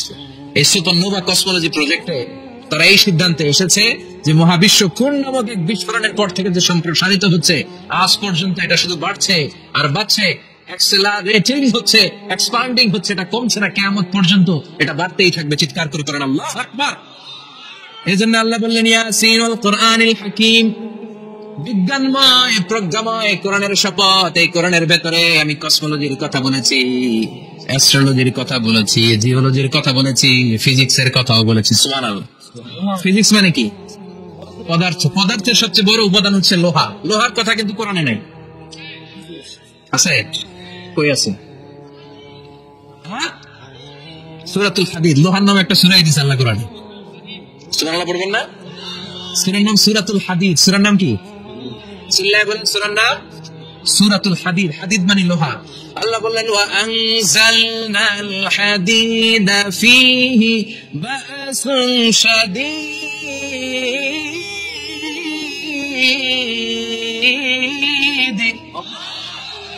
ওয়া আনজালনাল হাদীদ ফীহি বা'সুন শাদীদ, আমি লোহা নাযিল করলাম আর লোহার ভেতরে আমি ভয়ঙ্কর শক্তি ঢুকাইয়া দিলাম। সুবহানাল্লাহ।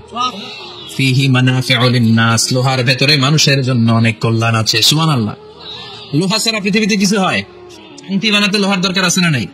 ঘড়ি বানাতে, গাড়ি বানাতে, বাড়ি বানাতে, মোবাইল বানাতে, হেলিকপ্টার, প্লেন, রকেট, মাইকের স্ট্যান্ড।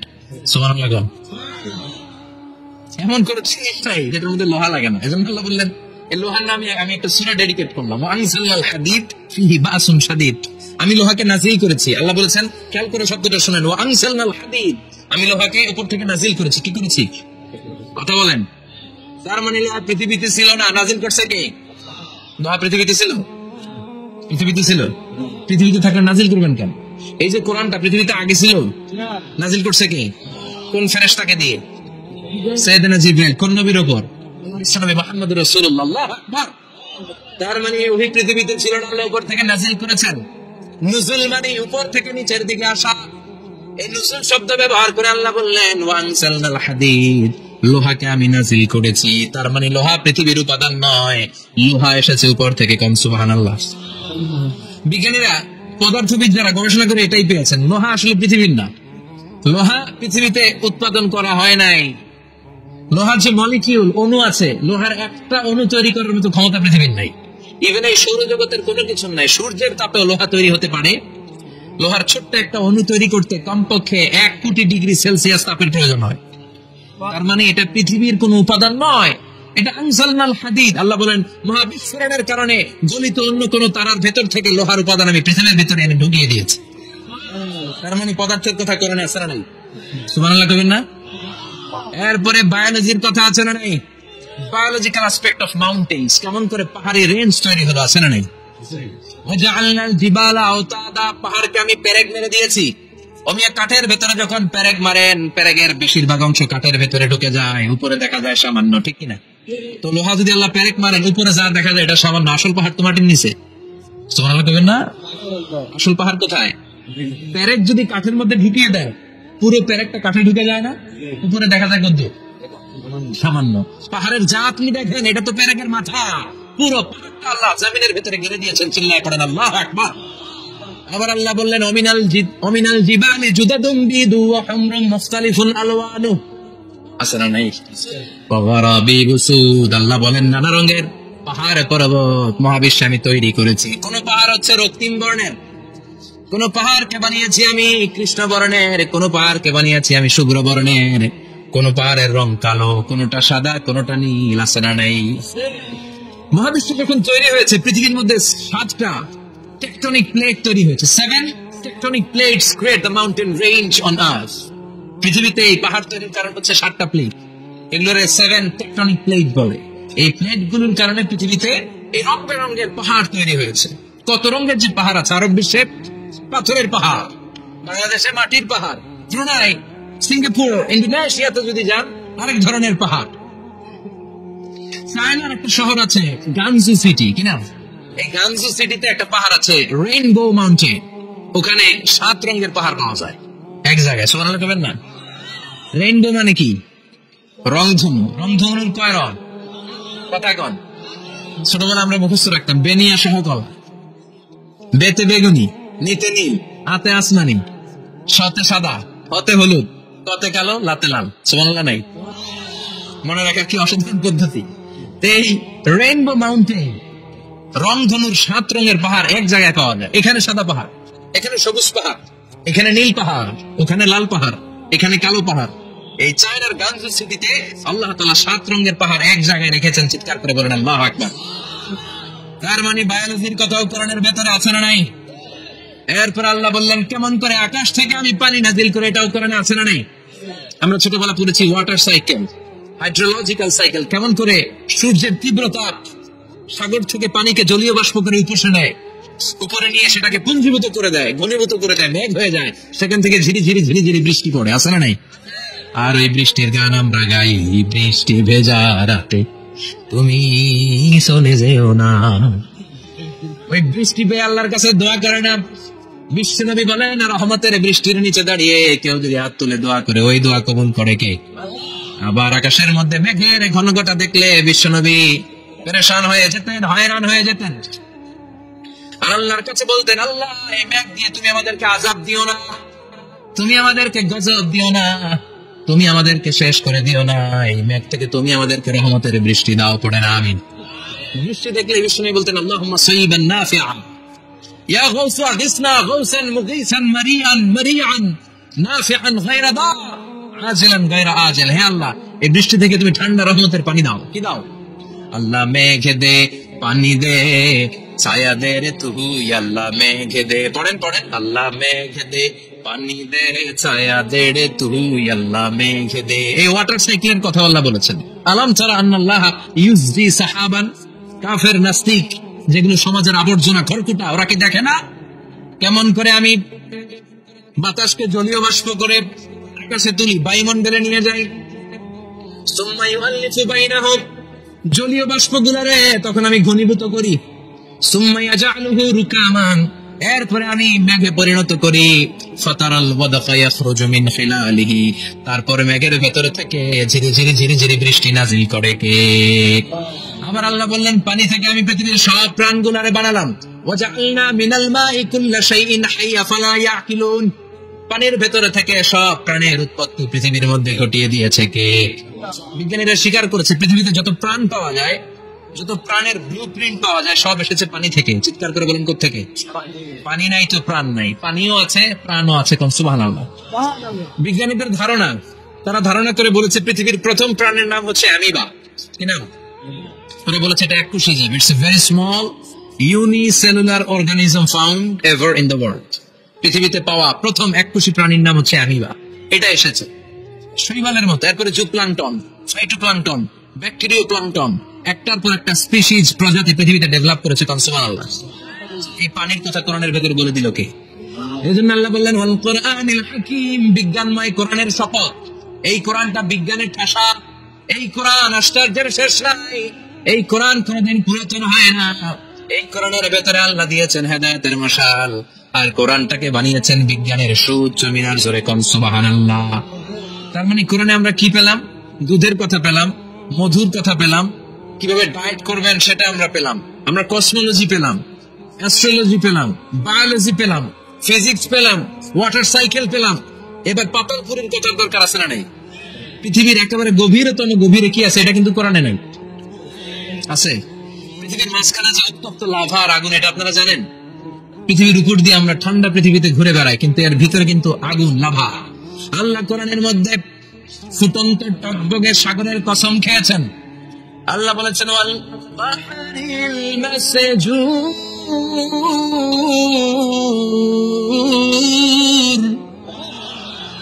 আমি কোরআনের ভেতরে ফুটন্ত টকবগে সাগরের পানির কসম খেলাম। পড়েন সুবহানাল্লাহ। সাগরের পানির ফুটন্ত টকবগে সাগরের পানির কসম। সাগরের পানি আবার ফুটন্ত হয় কি করে? পানি কি হয় ঠান্ডা? পানি কি? কথা বলেন। আল্লাহ পৃথিবীর ভেতরকার কথা চিন্তা করে বলেছেন, ওয়াল বাহরিল মাসজুর। ইউনাইটেড স্টেটস অফ আমেরিকার নেভাল একাডেমির সায়েন্টিস্টরা এই আয়াতের উপর রিসার্চ করেছে যে সাগরের ভেতরে আবার এই ঠান্ডা পানির ভেতরে আবার উত্তপ্ত আগুনের লাভা আসলে কোত্থেকে। রিসার্চ করার জন্য তারা সাগরের ভেতরে পাইপ ঢুকিয়েছে। পাইপ ঢুকাতে ঢুকাতে অনেকগুলো লেয়ার তারা পার করেছে। রূপান্তর শিলার স্তর, পাললিক শিলার স্তর, আগ্নেয়গিরির শিলার স্তর, মার্বেল পাথরের অনেকগুলো শিলার স্তর পেরিয়ে যাওয়ার পরে তারা পাইপ ঢুকানোর পরে দেখতে পেয়েছে পাইপগুলো গলে যায়। পাইপগুলো কি হয়, তার মানে ভিতরে কি আছে। গত কয়েক মাস আগে জাপানে কিছু জিওলজিস্ট, ভূতত্ত্ববিদ, তারা গবেষণা করে পৃথিবীর এক মাথা থেকে আরেক মাথায় যেতে চাচ্ছে, মানে প্রতিবাদ স্থান। বাংলাদেশের এখান থেকে ছিদ্র করলে আপনি দক্ষিণ আমেরিকার চিলির সান্টিয়াগোতে যেয়ে উঠবেন। কথা বুঝতে পেরেছেন? তার মানে বাংলাদেশের প্রতিবাদ স্থান হচ্ছে দক্ষিণ সাউথ আমেরিকার চিলির সান্টিয়াগো। আবার ইন্ডিয়া থেকে ছিদ্র করতে করতে পৃথিবীর আরেক মাথা দিয়ে উঠবেন। সুবহানাল্লাহ বলেন। এটা তারা শুরু করেছে, কিন্তু এখনো সফল হয়নি। ইউএস এর নেভাল একাডেমির সায়েন্টিস্টরা পাইপ ঢুকাতে ঢুকাতে দেখে একটা পর্যায়ে শেষে পাইপ আর ঢুকানো যায় না, পাইপগুলো পৃথিবীর ভেতরে যেতে যেতে গলে গলে পানি হয়ে যায়। সুবহানাল্লাহ বলবেন না? এই রিসার্চ প্রজেক্টের যিনি চিফ, উনি বললেন bring the waterproof pipe from America, America থেকে ওয়াটারপ্রুফ পাইপ নিয়ে আস। আমার এমন পাইপ লাগবে গবেষণা করার জন্য যে পাইপ আগুনে জ্বলে না। ওয়াটারপ্রুফের মধ্যে আগুন লাগালে আগুন ধরবে, বুলেট প্রুফে বুলেট মারলে বুলেট ঢুকবে। মাননীয় প্রধানমন্ত্রী শেখ হাসিনা যে গাড়িতে করে চড়ে, এটা বুলেট প্রুফ কার? গুলি মারলে ঢুকবে? আবার গুলি মারতে দেয় না, সদ্য গোষ্ঠী উদ্ধার করে সরকার আপনার, খবরদার। তো আমেরিকা থেকে ফায়ার প্রুফের পাইপ নিয়ে আসা হলো।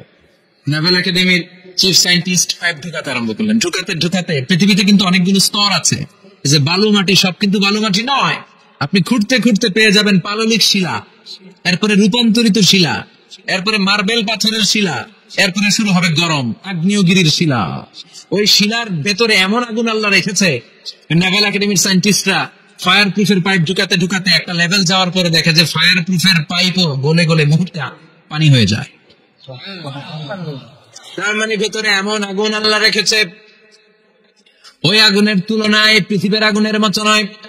ওই আগুনটাই জাহান্নামের আগুন। আবার বিজ্ঞানীরা গবেষণা করে ওই আগুনের মধ্যে মানুষের চিৎকার শুনেছে।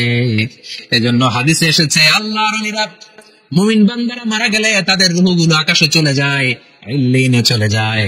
আর কাফের মুশরিক আর নাস্তিক গুলো মারা গেলে তাদের আত্মাগুলো পৃথিবীর মাঝখানে সিজ্জিনে চলে যায়। ওই সিজ্জিনের ভেতরে আগুন আছে না নাই? চিল্লায় বলেন। তার মানে পাতালপুরীর কথাও আছে, সাগরের কথাও আছে, আকাশের কথাও আছে। কেমন করে দুনিয়াতে আমরা আসলাম সেটাও আছে। এমব্রয়োলজি, ভ্রূণতত্ত্বের কথা কোরআনে আছে না নাই? পৃথিবীতে আল্লাহ কয়েক সিস্টেমে মানুষ বানালেন।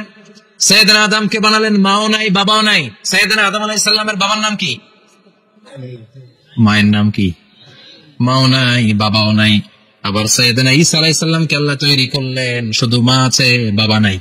আবার আমাদের সবাইকে আল্লাহ বানালেন, মাও আছে বাবাও আছে, ঠিক কিনা? এরপরে ছোট্ট এক ফোঁটা নাপাক থেকে আল্লাহ আমাদেরকে বানালেন। এই এক ফোঁটা বীর্যের মধ্যে যে প্রাণ আছে, এটা দুইজন বিজ্ঞানী আবিষ্কার করেছে। লিন হুক মাইক্রোস্কোপ যন্ত্র দিয়ে তারা বীর্যের মধ্যে, স্পার্ম ড্রপের মধ্যে গবেষণা করে পেয়েছে যে ওখানে কি যেন নড়ে। ওই এক ফোঁটা ড্রপের মধ্যে কি যেন নড়ে। সেখান থেকে ওরা আবিষ্কার করেছে স্পার্মের ভেতরে, শুক্রাণুর ভেতরে প্রাণের অস্তিত্ব আছে। এক ফোঁটা স্পার্মে, এক ফোঁটা বীর্যের মধ্যে 20 কোটি যদি শুক্রাণু না থাকে, ওই স্পার্ম থেকে আল্লাহ বেবি দেয় না, সন্তান দেয় না। সুবহানাল্লাহ কোন? এজন্য আল্লাহ বললেন, হাল আতা আলাল ইনসানি হিনুম মিনাদ দাহরি লাম ইয়াকুন শাইআম মাযকুরা। ও মানুষ, কেন এত অহংকার করো?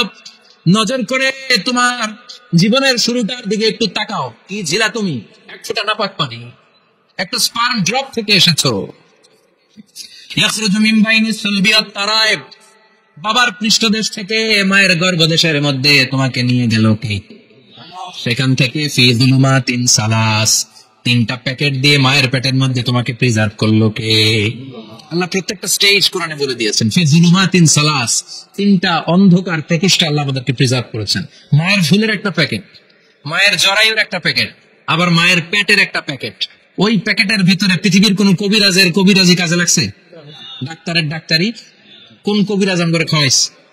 চিল্লায় বলেন, তিনি কে? এরপর আল্লাহ বললেন ফি যুলুমাতিন সালাস, এটা অন্ধকার ছিল। যেই টেম্পারেচারে রাখলে তুমি সুস্থ থাকবা, যেই টেম্পারেচারে রাখলে তুমি আস্তে আস্তে বড় হতে পারবা, সেখানে আমি রাখলাম। সেখান থেকে আমরা হয়ে গেলাম জিমেট, সেখান থেকে জাইগট, তারপরে এমব্রয়ো, তারপরে ফেটাস, ল্যাটার স্টেজ। প্রথমে ছিলাম ইনিশিয়াল স্টেজ, তারপরে ল্যাটার স্টেজ, আমরা বড় হতে লাগলাম। আল্লাহ আমাদেরকে হার্ট দিলেন, সিস্টনিক ডায়াস্টনিক, অলিন্দ নিলয় শুরু হয়ে গেল। রুহির সুৎকার আমাদের হৃদয়ে ভরে দিল কে? আল্লাহ আমাদেরকে স্কেলিটন দিলেন, কঙ্কাল, স্পাইনাল কর্ড দিলেন, আমাদের স্কাল দিলেন, মাথার খুলি দিলেন, লাঞ্চ দিলেন, ফুসফুস দিলেন, গল ব্লাডার দিলেন, যেখানে যেটা ঠিক যেমন ভাবে দেওয়া দরকার মায়ের পেটে থাকতেই সেটা দিয়ে দিয়েছে কে? আল্লাহ। এরপর 8 মাস আমরা মায়ের পেটে মারে কষ্ট দিলাম। ওই মুহূর্তে আমার মা আমার জন্য যতটা কষ্ট করেছে পৃথিবীর কেউ ওই খবর রাখে না। চলে কোন ঠিক কিনা? বোঝা হয়ে গিয়েছিলাম, একটা বস্তা। আমরা প্রত্যেকে মায়ের পেটে ছিলাম একটা কি এই বস্তা নিয়ে আমার মা খেতে যেত, ঘুমাতে যেত, এই বস্তাটা পেটে করে আমার মা রান্না করে রান্না করতো, একদিনও রান্না বন্ধ হয় নাই। এই বস্তাটা নিয়ে আমার মা টয়লেটে যেয়ে বসতে পারতো না, 8 মাস এরকম কষ্ট করেছে। এজন্য মায়ের মনে কষ্ট দিলে আল্লাহর আরশ কেঁপে যায়। মায়ের কাছ থেকে দোয়া নেওয়ার দরকার আছে না নাই? মায়ের মনে কষ্ট দিবেন? মায়ের সাথে বেয়াদবি করবা কেউ? মায়ের থেকে দোয়া নেওয়ার দরকার আছে না নাই? মা যার নাই সে জানে মা না থাকার কি জ্বালা, চিল্লা এখন ঠিক কিনা? যখন রাত্রি নিঝুম এই চোখে ঘুম, একলা শূন্য ঘরে, তোমায় মনে পড়ে মাগো, তোমায় মনে পড়ে। যখন রাত্রি নিঝুম এই চোখে ঘুম, একলা শূন্য ঘরে, তোমায় মনে পড়ে মাগো, তোমায় মনে পড়ে। ঠিক কিনা? এই জন্য মায়ের জন্য দোয়া করার দরকার আছে না নেই? আল্লাহ বললেন 8 মাস 9 মাস মায়ের পেটের ভেতরে ছিলাম, তারপরে দুনিয়ার বুকে তোমারে আনলো কে? ছোট্ট না পাচ্ছিলাম, এই ছোট্ট 1 ফোঁটা পানি থেকে আমাদেরকে বড় করছে কে? আল্লাহ। তার মানে এমব্রিয়োলজি, ভ্রূণ তত্ত্বের কথা কোরআনের ভিতরে আছে না নেই? আল্লাহ বললেন ইয়াসিন ওয়াল কুরআনিল হাকীম ইন্নাকা লামিনাল মুরসালিন আলা সিরাতিম মুস্তাকিম। সুবহানাল্লাহ পড়েন। আল্লাহ বললেন ইয়াসিন, এরপরে বললেন আল কোরআনিল হাকীম, প্রজ্ঞাময় কোরআনের শপথ, বিশাল একটা শপথ কেটে আল্লাহ বললেন ইন্নাকা লামিনাল মুরসালিন আলা সিরাতিম মুস্তাকিম। ইন্নাকা লামিনাল মুরসালিন, অবশ্যই অবশ্যই নবী হে আপনি রাসূলদের অন্তর্ভুক্ত। চিল্লা এখন সুবহানাল্লাহ। তিনি যে রাসূল এটার সার্টিফিকেট এই আয়াতে দিয়েছে কে? এরপর আল্লাহ বললেন আলা সিরাতিল মুস্তাকিম, ও নবী আপনি সিরাতুল মুস্তাকিমের উপর আছেন। যেই দোয়াটা প্রতিটা নামাজের মধ্যে প্রতিদিন প্রত্যেক রাকাতে সূরা ফাতিহাতে আমরা পড়ি, ইহদিনাস সিরাতাল মুস্তাকিম। ও আল্লাহ, show us the right path, show us the correct path, আপনি আমাদেরকে সোজা পথ দেখান। আল্লাহ এখানে সার্টিফিকেট দিলেন, নবী গো লক্ষাধিক পয়গম্বর যে আমি পেয়েছি তাদের শ্রেষ্ঠতম রাসূল করে আমি আপনাকে প্রেরণ করেছি, আর হেদায়েতের সুউচ্চ মশাল দিয়ে আমি আপনাকে সিরাতুল মুস্তাকিমের উপর রেখেছি। চিল্লায় পড়েন আল্লাহু আকবার। এই জন্য বিজ্ঞানময় কোরআনের সাথে নিজেদের সম্পর্ক বাড়ানোর দরকার আছে না নেই? কোরআন পড়লে দুনিয়া এবং আখিরাতে মর্যাদা বাড়ায় দিবে কে? কোরআনের আইন দিয়ে সমাজটারে সাজানোর দরকার আছে না নাই? কোরআন দিয়ে আমাদের সমাজটা সমৃদ্ধ হোক আমরা চাই কি চাই না?